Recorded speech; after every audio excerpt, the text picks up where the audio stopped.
ডাক্তারের প্রেসক্রিপশন ছাড়া কেনা ওটিসি ওষুধের নিরাপদ ব্যবহার। Safe use of over the counter OTC medications. আজ সকাল থেকেই সুমনের একটু মাথা ব্যথা হচ্ছিল, তাই সে একটা ওষুধের দোকানে গেল আর দোকানদারকে বলল, দাদা, আমাকে মাথা ব্যথার যে কোনো একটা ওষুধ দেবেন তো। দোকানদার কোনো প্রশ্ন না করেই তাকে প্যারাসিটামল দিয়ে দিল। সুমনও কিছু না ভেবেই ট্যাবলেটটা খেয়ে নিল। যেসব ওষুধ ডাক্তারের প্রেসক্রিপশন ছাড়াই ওষুধের দোকান থেকে কেনা যায় সেগুলোকে ওটিসি, ওভার দ্য কাউন্টার ওষুধ বলা হয়। ভারতে ওভার দ্য কাউন্টার ওটিসি ওষুধের কোনো নির্দিষ্ট আইনসিদ্ধ তালিকা নেই, তবে অনেক ওষুধই এভাবে বিক্রি হয়, যেমন জ্বর, কাশি, সর্দি, অ্যালার্জি বা বদহজমের মতো সাধারণ রোগের ওষুধ। সুমনের এত শত জানা ছিল না। সে ভেবেছিল এগুলো সাধারণ ওষুধ এবং নিরাপদ হবে। আর হ্যাঁ, এই ওষুধগুলোর কিছু সুবিধাও আছে। সহজেই পাওয়া যায়। এই ওষুধগুলো যে কোনো ওষুধের দোকানে সহজেই পাওয়া যায়। ছোটখাটো অসুখ বিসুখে এগুলো বেশ কার্যকরী। সময় ও টাকার সাশ্রয়। ডাক্তারের কাছে ছুটে যাওয়ার দরকার পড়ে না, ফলে সময় আর টাকা দুটোই বেঁচে যায়। সহজে মজুত রাখা যায়। আপনি এগুলো আপনার বাড়ির ফার্স্ট এড বক্সে রাখতে পারেন। জরুরি সময় এগুলো খুব কার্যকরী, তবে অতিরিক্ত এবং ভুল ব্যবহার ক্ষতিকারক হতে পারে।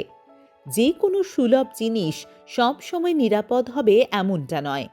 সুতরাং আপনাকেই সতর্ক থাকতে হবে, কারণ আমরা প্রায়শই কিছু সাধারণ ভুল করে থাকি। না বুঝেই যে কোনো ওষুধ খাওয়া, সঠিক তথ্য ছাড়া ওষুধের ব্যবহার করা প্রাণঘাতী হতে পারে। অধিক মাত্রায় ব্যবহারের ভুল। একই সক্রিয় উপাদানযুক্ত দুটি ভিন্ন ওষুধ সেবন করা, যেমন ক্রোসিন এবং ডোলো, উভয়তেই প্যারাসিটামল থাকে। আন্দাজে ওষুধ খাওয়া।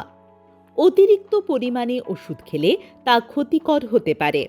আবার কম পরিমাণে খেলে ওষুধটি কাজ নাও করতে পারে কিংবা পার্শ্ব প্রতিক্রিয়া দেখা দিতে পারে। অ্যালার্জি বা রিঅ্যাকশন, প্রতিক্রিয়া। কিছু লোকের ওষুধে উপস্থিত রং, প্রিজারভেটিভ বা কেমিক্যাল থেকে অ্যালার্জি হতে পারে। লাগাতার ব্যবহারে অভ্যাস হয়ে যেতে পারে। একই ওষুধ বারবার ব্যবহার করলে শরীর সেই ওষুধের ওপর নির্ভরশীল হয়ে পড়তে পারে। কেউ কেউ লাগাতার কাশির সিরাপ খেতে থাকে, যার ফলে তার সেটা অভ্যাস হয়ে যায়। অ্যান্টিবায়োটিকের ভুল ব্যবহার। অপ্রয়োজনে ওষুধ খাওয়ার ফলে শরীরের ব্যাকটেরিয়াগুলো আরও শক্তিশালী হয়ে ওঠে এবং ওষুধ কাজ করা বন্ধ করে দেয়, যার ফলে শরীরে অ্যান্টিবায়োটিক প্রতিরোধ ক্ষমতা তৈরি হয়। অর্থাৎ নিজে নিজে রোগের লক্ষণ বুঝে ওষুধ খেলে কিছু সময় তা ক্ষতিকারক হতে পারে। অতএব যখনই আপনি কোনো ওভার দ্য কাউন্টার ওটিসি ওষুধ ব্যবহার করবেন, অবশ্যই এই বিষয়গুলো মনে রাখবেন। সব সময় ওষুধের নাম, মাত্রা এবং এক্সপায়ারি ডেট দেখে নেবেন। ওষুধটি কতবার খাবেন এবং কিভাবে খেতে হবে তা অবশ্যই দেখে নেবেন। কিছু ওষুধ শিশু, বয়স্ক বা গর্ভবতী মহিলাদের জন্য নিরাপদ নয়, তাই যে কোনো ওষুধ ব্যবহারের আগে ডাক্তারের পরামর্শ নিন। আপনি এমন কোনো ওষুধ বা সাপ্লিমেন্ট ব্যবহার করেন না তো, যার এর সঙ্গে পার্শ্ব প্রতিক্রিয়া হতে পারে? অনেক ওষুধে এমন উপাদান থাকে যার ফলে ঘুম পায়। গাড়ি চালানোর সময় এ ধরনের ওষুধ ব্যবহার করবেন না। প্রাকৃতিক বা ভেষজ লেখা থাকলেই সব সময় তা নিরাপদ হয় না, তাই এই ধরনের পণ্যকে চোখ বন্ধ করে বিশ্বাস করবেন না। ওষুধ খাওয়ার পরেও যদি 2 দিনের মধ্যে উপশম না হয়, তাহলে ডাক্তার দেখানো দরকার। প্রেসক্রিপশন ছাড়া অ্যান্টিবায়োটিক কখনোই খাওয়া উচিত নয়। অ্যান্টিবায়োটিকের অসম্পূর্ণ বা অপ্রয়োজনীয় কোর্স শরীরে অ্যান্টিবায়োটিক প্রতিরোধের কারণ হতে পারে। এগুলো এমন কিছু সাধারণ ওভার দ্য কাউন্টার ওটিসি ওষুধ যা সাধারণত বাড়িতে ব্যবহার করা হয়ে থাকে। জ্বর ও ব্যথার জন্য প্যারাসিটামল, আইবুপ্রোফেন। কাশি ও ঠান্ডার জন্য ডেক্সট্রোমেথরফ্যান, গুয়াইফেনেসিন। পেটের সমস্যার জন্য antacid, omeprazole, loperamide, cyclopam. Allergy ও হাঁচির জন্য সেটিরিজিন, লোরাটাডিন। ত্বকের জন্য নিওমাইসিন। চোখ ও কানের ড্রপ, মলম এবং ভিটামিন। তাহলে সুমনের কি করা উচিত ছিল?